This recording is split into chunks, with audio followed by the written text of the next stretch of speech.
ಇದಕ್ಕೆ ಸೊಲ್ಯೂಷನ್ ಏನಿರ್ಬೋದು ಆಗಿದ್ದರೆ, ನಂಬರ್ 1, ನಿಮ್ಮ ಹೈಟಿಗೆ ಎಷ್ಟು ತೂಕ ಇರಬೇಕು ಅಷ್ಟು ವೆಯ್ಟ್ನ ಮೇಂಟೈನ್ ಮಾಡಬೇಕು. ಸೆಕೆಂಡ್, ಇದು ವಿಸರಲ್ ಫ್ಯಾಟ್, ಎಸ್ಪೆಷಲಿ ಹೊಟ್ಟೆ ಭಾಗದಲ್ಲಿ ಕೊಬ್ಬಿನಂಶ ಇರಬಾರ್ದು.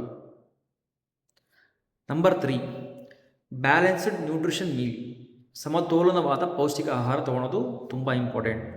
ನಂಬರ್ 4, ನಿಮ್ಮ ಲೈಫ್ ಸ್ಟೈಲ್ ಸರಿ ಮಾಡ್ಕೊಳ್ಳಿ.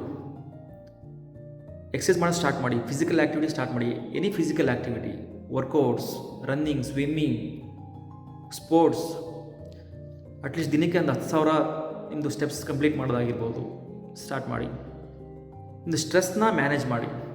ತುಂಬ ಸ್ಟ್ರೆಸ್ ಆಗ್ತಾಯಿದ್ರೆ ಅದನ್ನು ಒಂದು ಮೆಡಿಟೇಷನ್ ಮಾಡಿಬಿಟ್ಟು ಅಥವಾ ಏನೇ ಒಂದು ನಿಮ್ಮದು ಮನಸ್ಸಿಗೆ ಏನು ಖುಷಿ ಕೊಡುತ್ತೆ ಆ ಥರ ಆ್ಯಕ್ಟಿವಿಟೀಸಲ್ಲಿ ಇನ್ವಾಲ್ವ್ ಆಗೋದಿರ್ಬೋದು, ಸ್ಟಾರ್ಟ್ ಮಾಡಿ.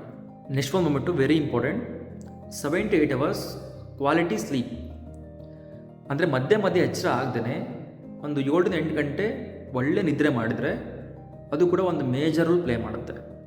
ನಿಮಗೇನಾದರೂ ನಿಮ್ಮ ಲೈಫ್ ಸ್ಟೈಲ್, ನಿಮ್ಮ ಫುಡ್ ಹ್ಯಾಬಿಟ್ ಮತ್ತು ನ್ಯೂಟ್ರಿಷನ್ ಇದೆಲ್ಲ ಸರಿ ಮಾಡ್ಕೋಬೇಕು ಅಂತ ಆಸಕ್ತಿ ಇದ್ದರೆ, ಇಂಟ್ರೆಸ್ಟೆಡ್ ಅಂತ ನನಗೆ ಡೈರೆಕ್ಟ್ ಮೆಸೇಜ್ ಮಾಡಿ.